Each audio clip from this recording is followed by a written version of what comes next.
बालिका उच्च माध्यमिक आदर्श विद्या मंदिर द्वारा संचालित ऑनलाइन क्लास में मैं गोवर्धन शर्मा आपका स्वागत करता हूं। हम कक्षा 12 भूगोल विषय पढ़ रहे थे और भूगोल विषय में हमने जो है लास्ट वीडियो में जाना है कि नए सिलेबस जो 2021 का आया है हमारे, उसके अंदर कौन सा जो पार्ट है, कौन सी इकाई जो है वो जोड़ी गई है, कौन सी इकाई जो है उसको हटा दिया गया है और किसको यथावत रखा है।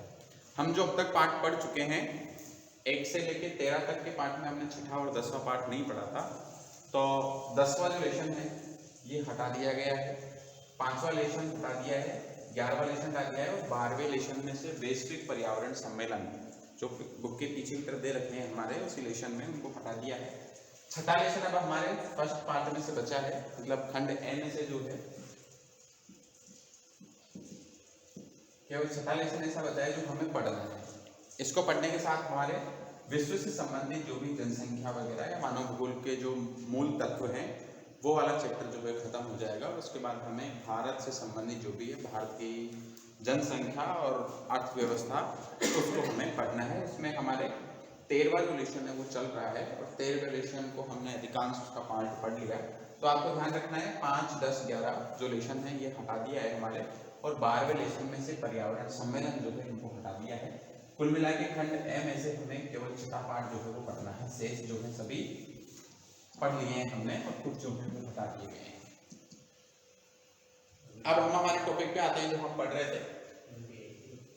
लास्ट जो क्लास थी उसमें हमने जाना कि जनसंख्या जो है इसके वृद्धि के कालों के हिसाब से इसको कितने भागों के अंदर विभाजित किया है, किस किस प्रकार की स्थिति रही है, उनके आधार पर जो है इसको 4 भागों में विभाजित किया हमने देखा था। उसके अंदर 1901 से लेके 1921 का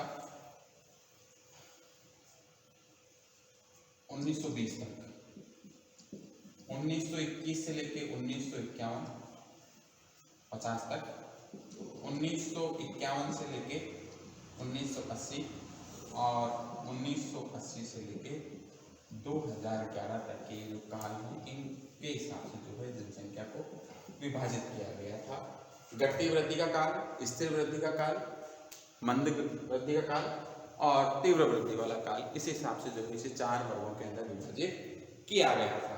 अब हम आज हमारा जो टॉपिक हमें पढ़ना है जनसंख्या वृद्धि के प्रभाव, उसको पढ़ना है। चलिए, भारत में जनसंख्या की वृद्धि तीव्र गति से हो रही है। हमने जाना भी कि 1901 से लेके भारत में जो जनसंख्या है वर्तमान तक जो है 23.8 करोड़ थी 1901 में, जो 1991 में बढ़कर 84.64 करोड़ और 2001 में 102.87 करोड़ और 2011 के अंदर 121.05 करोड़ जो है इसकी जनसंख्या हमारी हो गई है। इस प्रकार जो है वृद्धि जो है किस प्रकार से हो रही है, तीव्र रूप में हो रही है, गुणात्मक रूप से हम इसको देख सकते हैं।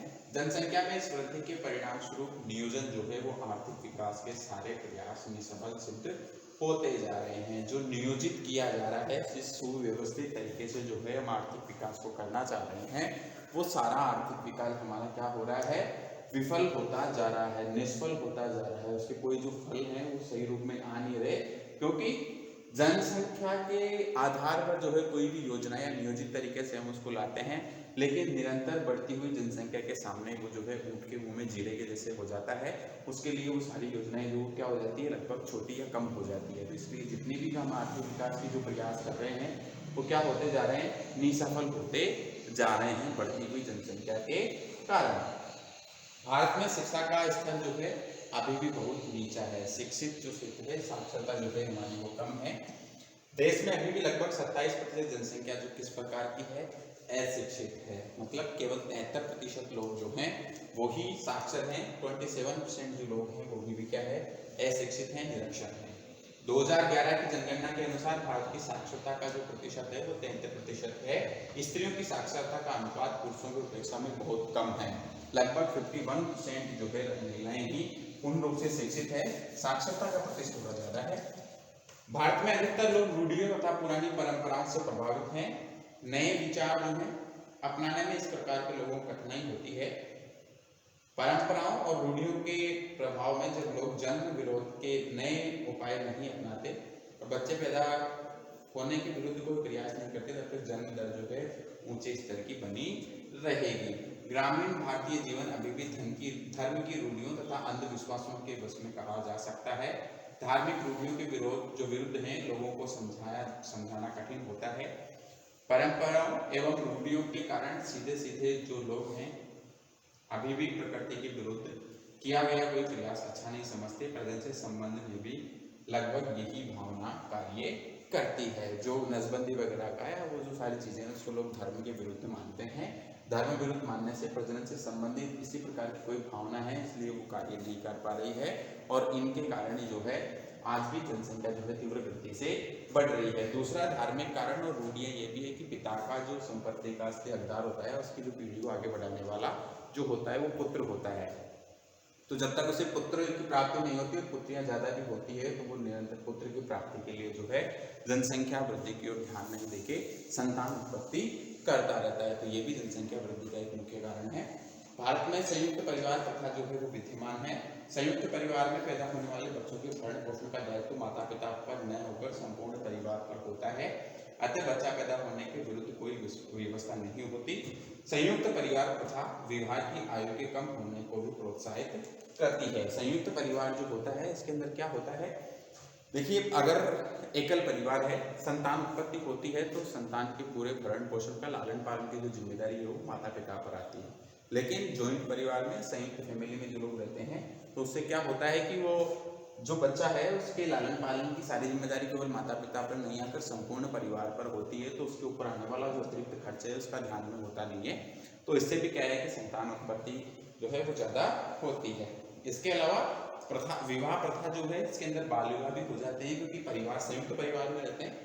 तो अगर किसी फैमिली में कोई लड़की बड़ी है उसका विवाह कर रहे हैं तो उसके साथ जो छोटी होती है उसका भी विवाह कर देते हैं खर्चे को बचाने के लिए। तो आयु जो है, विवाह की जो आयु है ये भी इससे क्या होती है, कम होती है। बाल विवाह को जो इससे प्रोत्साहन मिलता है संयुक्त परिवार प्रथा से।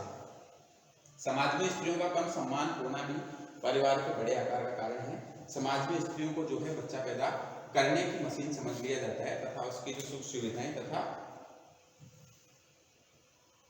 कल्याण पर ध्यान नहीं दिया जाता। केवल उसे संतान उत्पत्ति के लिए समझा जाता है। उसकी वास्तविक रूप से उसका कल्याण, उसके शारीरिक जो कमजोरी या उसकी जो उसको संबल प्रदान करने की जो चीजें हैं उस पर ध्यान नहीं दिया जाता।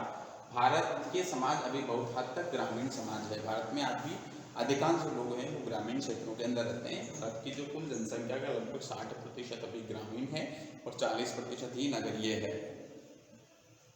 अन्य देशों की अपेक्षा यहाँ नगरीयकरण कम हुआ है।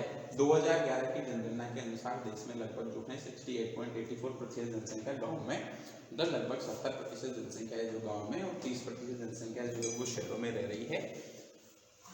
गांव के लोग सादा जीवन बिताते हैं, कृषि करते हैं, परंपरा तथा रूढ़ियों से बंधे रहते हैं तथा संयुक्त परिवार से संबंध रहने के कारण कम आयु में भी विवाह कर लेते हैं। बाल विवाह जिसे हम कहते हैं। परिवार नियोजन की विधियों को अपनाने में कोई रूढ़ी नहीं दिखाते, इस कारण गाँव में जन्म दर ऊंची रहती है। आज भी हम कई सारे ऐसे देवउठनी का हो गया, अक्षय तृतीया का हो गया, ऐसे कई सारे सावे होते हैं जिनपे जो है बहुत ज्यादा मात्रा के अंदर बाल विवाह होते हैं। और भारत में ये जो कुप्रथा है ये अपने पाँव जो है काफी लंबे दूर तक पसार रखे हैं इसने, इसकी जड़ें काफी लंबी है, इसको समाप्त नहीं किया जा सकता। हालांकि कई सारे जो है इसके लिए प्रयास किए जा रहे हैं। बाल विवाह जो है निरोध अधिनियम भी कई सारे बनाए गए हैं और ये इन सबके होने के बावजूद भी जो है बाल विवाह जो निरंतर होते हैं। जनसंख्या वृद्धि में सामाजिक और आर्थिक प्रभाव क्या है जनसंख्या वृद्धि के? अनियंत्रित रूप से बढ़ रही आबादी हमारी विकासशील अर्थव्यवस्था के लिए बड़ी चुनौती बनी हुई है। यह देश की विकास गतिविधियों का लगातार सीमित, नाकाफी, अपर्याप्त जिसे कहते हैं, कम जो है काफी नहीं हो, पर्याप्त नहीं हो और अपर्याप्त साबित करने पर तुली हुई है। गांव से शहर की ओर पलायन मतलब नगरीयकरण, आवास, खाद्यान्न एवं जलापूर्ति की समस्या, पारिस्थितिकी असंतुलन आदि बड़ी आबादी के परिणाम हैं।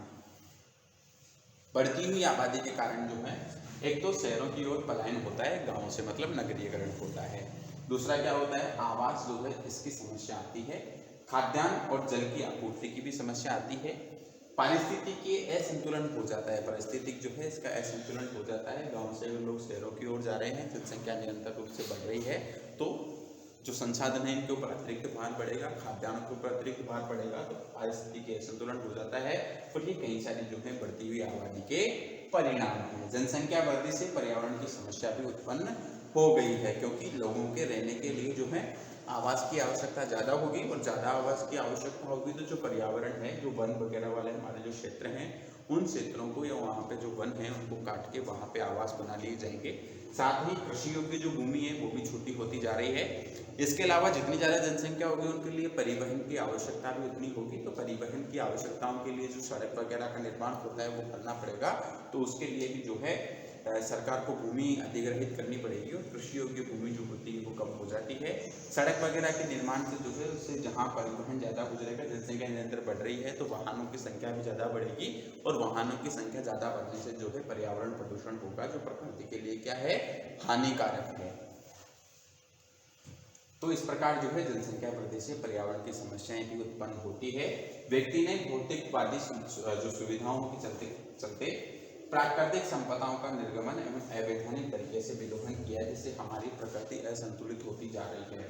भौतिक सुख सुविधाओं को लेकर मनुष्य जो है प्राकृतिक संपदाओं का दोहन करता है, मकान बना रहा है और मकान के अंदर उसे फर्नीचर करवाना है। फर्नीचर कराने के लिए जो है वो प्रकृति का अविवेकपूर्ण तरीके से दोहन कर रहा है, जिससे सब जो प्राकृतिक संपदाएं हैं उनके ऊपर क्या है, नकारात्मक प्रभाव पड़ता है।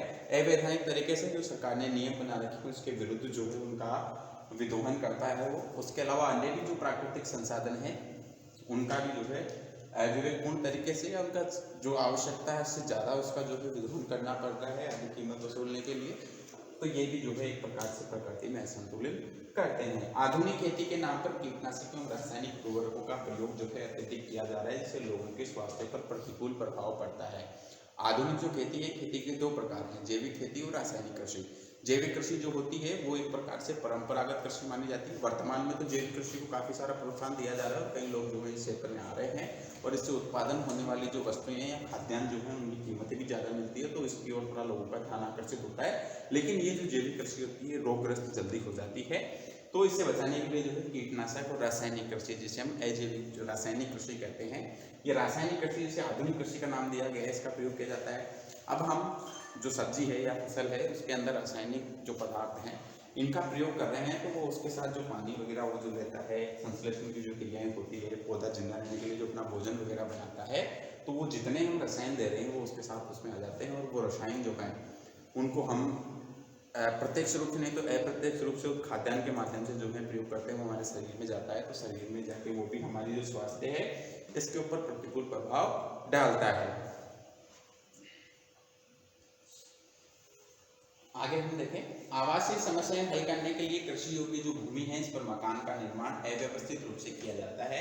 यदि ये स्थिति रही तो कुछ समय के पश्चात खाद्यान्न की समस्या जो है अपना विकराल रूप धारण कर लेगी। हम क्या करते हैं,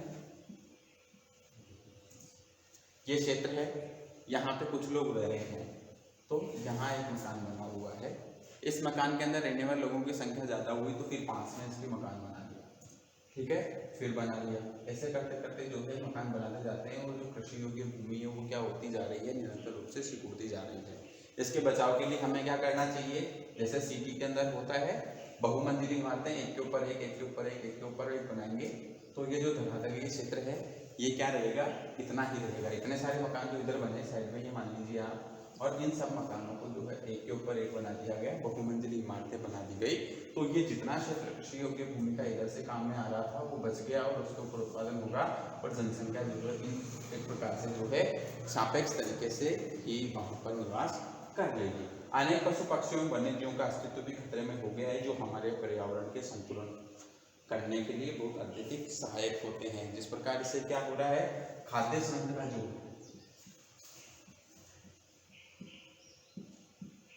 इस खाद्य श्रृंखला का कारण भी टूट रहा है, और खाद्य श्रृंखला का कारण टूटने से क्या हो रहा है, पारिस्थितिकीय